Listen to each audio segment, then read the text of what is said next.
against the Chargers. People in Philly, they're mad, and they have been floating, benching their starting quarterback. We reacted to this yesterday, and people were fired up. Philadelphia is Philadelphia, like Kimberly said, and they're going to tug at you. Fall back for a second, stop huffing and puffing, and think for this for a second. You really think that the Philadelphia faithful out there is craving for Tanner McKee?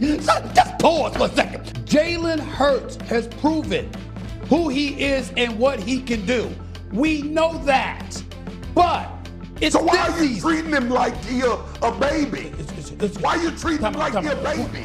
The reason why I keep bringing up Jalen Hurts' accolades is because you shouldn't think that you need to pull on this tug on this shirt. He's proven you don't need the tug on this shirt in order to play well. Dan Orlovsky is here now to join the conversation. We were fired up yesterday about this. Do you think Jalen Hurts is getting overly criticized right now? I do. I have all year. Yesterday became the dumbest conversation of the NFL season. We had someone ask the head coach of the defending Super Bowl champions if they were going to bench their quarterback. By the way, that quarterback's fourth in the NFL in touchdowns right now. Fourth, behind Stafford, Josh Allen, and Dak Prescott. And we're going, should we bench the quarterback? Like he's the only person who's not playing up to their level? Saquon Barkley is one of two running backs that have over 50 carries this year that have gone for either no yards or negative yards. Is that because Saquon can't play anymore? Or is it all connected? This offensive line's not playing good enough. There was a predictability. The play calling hasn't necessarily been great, although I thought it was much better on Monday night. There's been a lack of connection with the receivers. 4 interceptions the other night. 2 of them are because of the receivers. And we're asking a guy, and this has become, which again blows my mind. I was probably the most critical person of Jalen Hurts early in his career. He has gone to the playoffs 4 times. He's gone to the Super Bowl twice. He's won the Super Bowl once. And he was the MVP of the Super Bowl. And 10 months later from doing that, we're going, do you think we should bench the quarterback? I believe Jalen Hurts before Monday night had thrown 1 interception since October. I think it was on November 1st. And we're saying, should we bench the quarterback? Do you know how stupid of a question that is? Okay, but your way's from Philadelphia, right? Yeah. I mean, don't you know how they are there?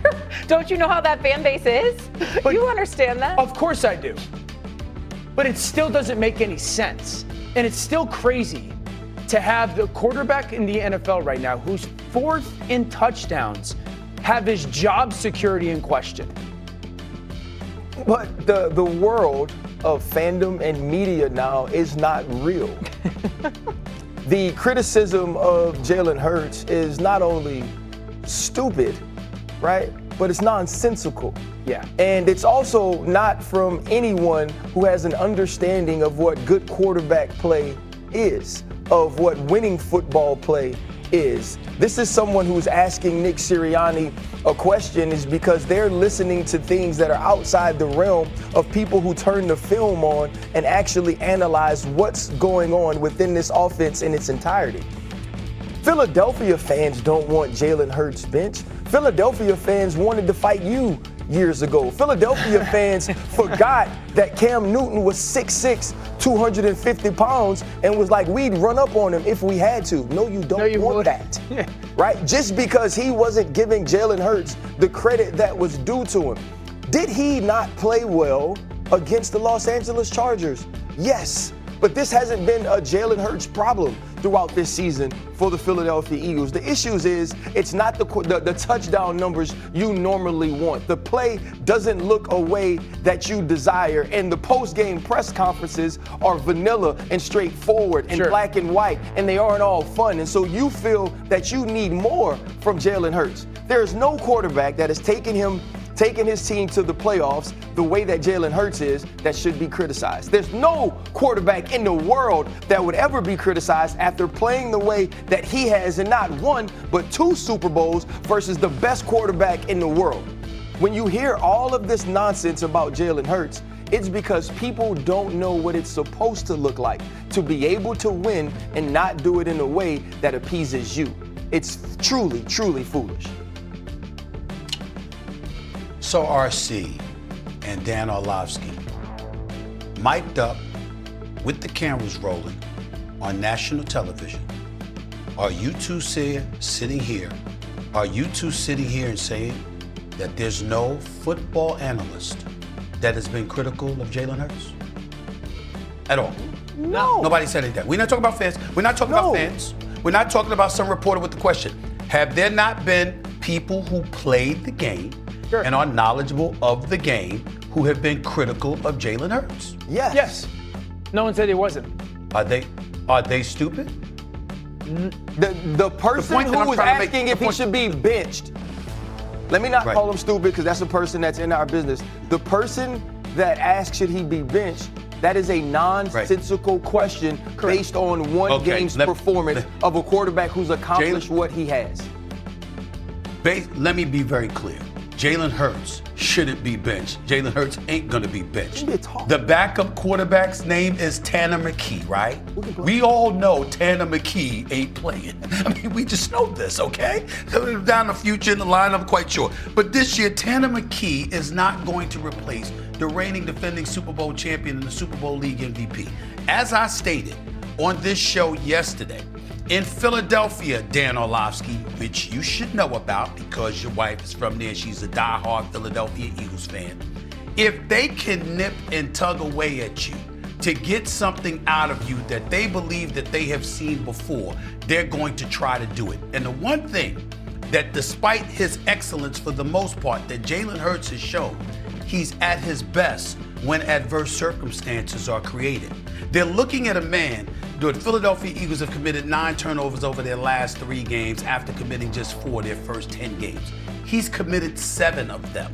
We know that A.J. Brown was complaining about things with the offense. Suddenly, he's being targeted 35 times over that period, 24 receptions, 18 first downs, 342 yards. The brother is balling and they're still losing. What I'm saying to you is that the Philadelphia Eagle fan base, is it crazy as that question may have been, you do have a situation where they'll view a 3-game losing streak, particularly one that involved the Dallas Cowboys coming back from a 21-0 deficit to beat them. And they're saying, what do we do? What do we have to do to light a fire under these dudes? Because damn it, what's going on ain't working because Sirianni ain't doing anything about it. Patullo ain't doing anything about it. We got a problem. That's a Philadelphia fan base. There's nobody with sense that would think for 1 second that Jalen Hurts is going to find himself on a bench in favor of Tanner McKee and get himself benched because of the Eagles' troubles. But what you do is you do what you can if you're in that business and in that city to light a fire under them, particularly when the star quarterback, who's the reigning Super Bowl MVP, shows you that the more you tug on his cape, the more he elevates. That's all that's going on here. That's not There's true. nothing else that's going on here. That's not true because Jalen Hurts is the one quarterback in the world I truly believe, and there are some outside of him that does not care what we say.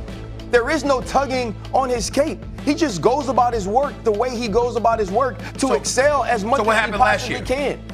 Nobody tugged on his cape. So what happened last year, RC, when he went and showed out and he came in the press conference and he said, "Is that what y'all wanted to see?" Because he a understands. historical running offense, and the focus was this run game, and I don't mean to cut you off, but like this run game, and it was, well, why are they running his ability to throw the football? And he went out there and showed them. No, if you remember, A.J. Brown was doing the same thing last year that he was this year, which caused people in the media to ask questions of Jalen Hurts. And so he was answering those questions. He plays well, and he says, okay, this time, now you can't ask me that because I gave you what you wanted. And I would also say this, Jalen Hurts is playing better this year than he was last year. Last year was the year that he had more questionable performances than this year. I was only answering RC's assertion that he doesn't care. You can't tug on his cape because he doesn't care and he doesn't react to it. I'm saying he does hear it and he does react. It's just in a very positive and productive way. There are levels that